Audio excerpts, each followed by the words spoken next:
Assalamualaikum warahmatullahi wabarakatuh. Saya Muhammad Yusuf, NIM 200231100079, Prodi Ekonomi Pembangunan, kelas B. Saya di sini akan menjelaskan karya ilmiah yang saya buat untuk memenuhi tugas ujian akhir semester mata kuliah Sejarah Pengantar Ekonomi. Ngampu dosen Bapak Sutikno. Pemikiran ekonomi Adam Smith dalam pandangan ekonomi Keynes. Pemikiran Adam Smith di era klasik serta John Maynard Keynes di era Keynes. Pemikiran ekonomi sebenarnya dimulai dari masa praklasik, yaitu pemikiran ekonomi zaman Yunani kuno, skolastik, merkantilisme, dan fisiokrat.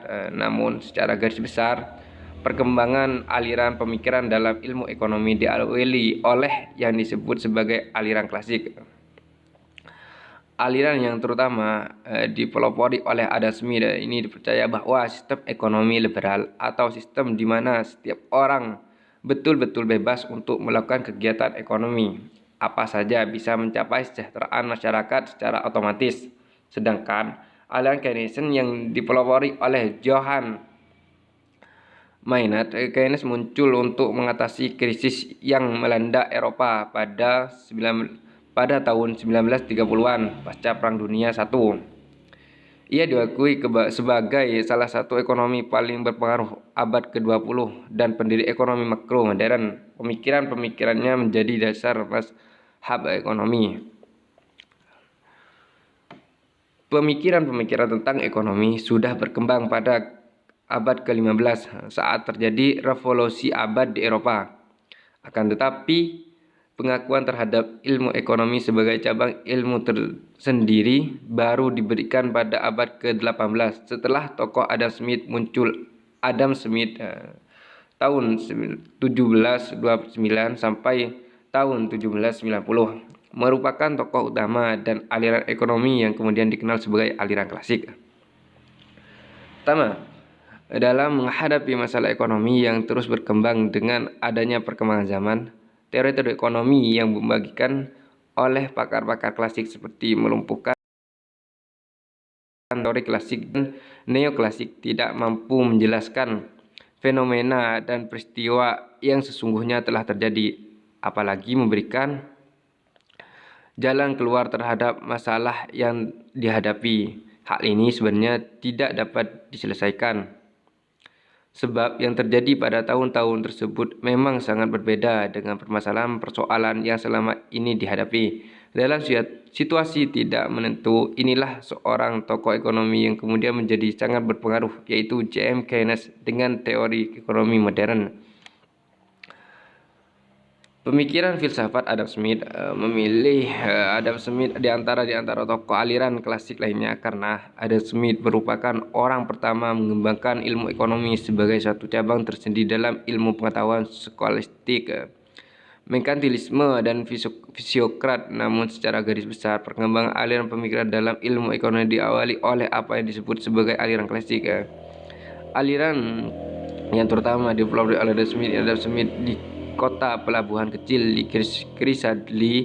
Kota ini merupakan kota kecil di pantai timur Skotlandia dekat Edinburgh pada musim panas bulan Juni 1723. Tanggal lahir Adam Smith tidak jelas, tapi dia dibatasi pada tanggal 1732. Adam Smith meninggal pada tahun 1790. Masa kecilnya dihabiskan di kota Chrysalidle. Adam Smith dianggap anak yang sulit di usia 4 tahun. Smith kecil diculik oleh seorang gypsy, tetapi kemudian dikembalikan kepada ibunya pada usia 14 tahun. Dia masuk Universitas Glasgow. Di universitas ini belajar filsafat moral dari Francis Hodgson atau profesor filsafat moral yang sangat mengaruh pemikiran Smith. Di samping itu, dia belajar dan sangat pandai dalam bidang matematika dan ekonomi politik. Prinsip utama dalam mazhab klasik adalah kepentingan pribadi, yaitu self-interest dengan semangat individualisme atau laissez-faire. Kepentingan pribadi merupakan kekuatan pendorong pertumbuhan ekonomi dan kekuatan untuk mengatur kesejahteraan sendiri. Berdasarkan prinsip tersebut, para penganut mazhab klasik percaya bahwa sistem ekonomi liberal atau sistem di mana setiap orang betul-betul bebas untuk melakukan kegiatan ekonomi apa saja bisa mencapai kesejahteraan masyarakat secara otomatis. Sistem ekonomi campur tangan pemerintah dalam kegiatan ekonomi sangat kecil atau dapat dianggap tidak ada. Menurut mazhab klasik dapat menjamin tercapainya A. Tingkat kegiatan ekonomi nasional optimal atau full employment level of activity. B. Alokasi sumber daya, baik sumber daya alam maupun faktor-faktor produksi lainnya di dalam berbagai kegiatan ekonomi secara efisien. Dengan demikian, peranan pemerintah harus dibatasi seminimal mungkin karena apa yang dapat dikerjakan oleh pemerintah dapat dikerjakan oleh swasta dengan lebih efisien. Pemerintah diharapkan hanya mengerjakan kegiatan yang betul-betul tidak dilakukan oleh swasta seperti bidang pertahanan, hukum, dan sebagainya. Kaum klasik mengatakan bahwa yang mengatur adalah tangan pengendali yang tidak kentara atau tangan gaib atau the invisible hand. Pertama, pasar barang. Menurut kaum klasik, di pasar barang tidak mungkin akan kekurangan produksi atau kelebihan produksi dalam jangka waktu lama sehingga selalu terjadi pasar bersih atau cleaning market atau pasar dalam kondisi keseimbangan atau equilibrium. Dua, pasar tenaga kerja. Kaum klasik menganggap bahwa di pasar tenaga kerja seperti halnya di pasar barang apabila harga tenaga kerja atau upah cukup fleksibel maka permintaan kerja selalu imbang dengan penawaran tenaga kerja. Menurut definisi tidak ada kemungkinan timbulnya pengangguran sukarela, artinya ada tingkat upah real yang berlaku di pasar tenaga kerja. Semua orang yang bersedia bekerja pada tingkat upah tersebut akan memperoleh pekerjaan. Tiga, pasar uang. Kaum klasik memiliki teori permintaan akan uang yang cukup terkenal, yaitu teori kuantitas. Teori kuantitas mengatakan bahwa masyarakat memerlukan uang tunai untuk keperluan transaksi tukar-menukar atau misal jual beli barang dan jasa, bukan untuk tujuan lain menurut kaum klasik, karena tidak bisa terjadi. Menurut Keynes, pengangguran bisa terjadi terus-menerus. Jenis pengangguran tersebut ada 3 macam. Pertama, pengangguran karena adanya pergeseran tingkat output dari berbagai sektor dan ini bersifat sementara atau frictional unemployment. B. Pengangguran terjadi menurut Keynes, pengangguran bisa terjadi terus-menerus dan jenis pengangguran tersebut ada 3 macam. Pertama, musiman yang jumlahnya tergantung dengan musim atau seasonal unemployment. 3. Pengangguran yang dibuat atau institutional unemployment. Pengangguran pergeseran, pengangguran musiman, pengangguran institusional.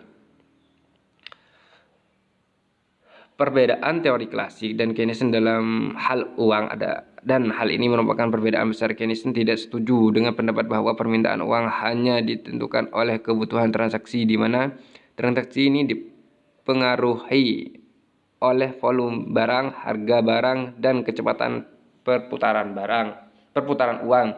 Menurut Keynesian, permintaan uang ditentukan oleh 3 faktor, yaitu pertama, kebutuhan transaksi atau transaction motif, kebutuhan untuk berjaga-jaga atau precautionary atau motif, dan kebutuhan untuk berspekulasi atau speculation motif atau investasi. Perbedaan dan kesamaan dua pemikir tersebut dari aspek filosofi ekonomi atau philosophy of economics. Perbedaan klasik percaya bahwa perekonomian yang dilandaskan pada kekuatan mekanisme pasar akan selalu menuju keseimbangan, sedangkan Keynes percaya bahwa perekonomian ada masanya pemerintah yang turun tangan untuk mengendalikan perekonomian. Dua klasik berpendapat bahwa jumlah tabungan akan selalu sama dengan jumlah investasi, sedangkan Keynes membantah pernyataan tersebut dan dengan alasan bahwa motif orang menabung tidak sama dengan motif orang pengusaha untuk menginvestasi. Didorong oleh keinginan untuk mendapatkan laba sebesar-besarnya, sedangkan sektor rumah tangga melakukan penabungan dorong oleh motif berjaga-jaga. Kesamaan Pada dasarnya, teori klasik dan Keynes memiliki kesamaan pada tingkat pasar uang. Terdapat demand of money dan juga supply of money. Kemudian bertemunya keduanya dapat menimbulkan harga dari uang tersebut. Perbedaan dan kesamaan dari dua pemikir tersebut dari aspek nilai ekonomi diharapkan atau basic value of economic. Perbedaan klasik beranggapan bahwa posisi keseimbangan sumber daya termasuk di dalamnya sumber tenaga kerja akan dimanfaatkan secara penuh seandainya terjadi pengeluaran pemerintah tidak perlu melakukan tindakan atau kebijakan apapun. Sedangkan Keynes beranggapan bahwa dalam kenyataannya pasar tenaga kerja tidak bekerja sesuai dengan pandangan klasik. Dimanapun para pekerja mempunyai semacam serikat buruh yang akan berusaha memperjuangkan kepentingan buruh dari penurunan tingkat upah.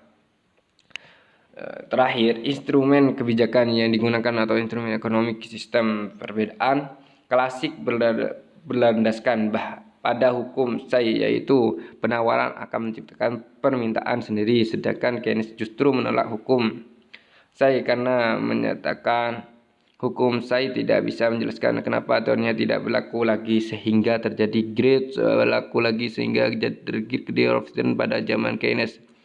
Klasik dalam pasar tenaga kerja tingkat upah fleksibel, sedangkan Keynes tingkat upah rigid. Masalah klasik bertumpu pada masalah-masalah mikro, sedangkan Keynes bertumpu pada masalah-masalah makro.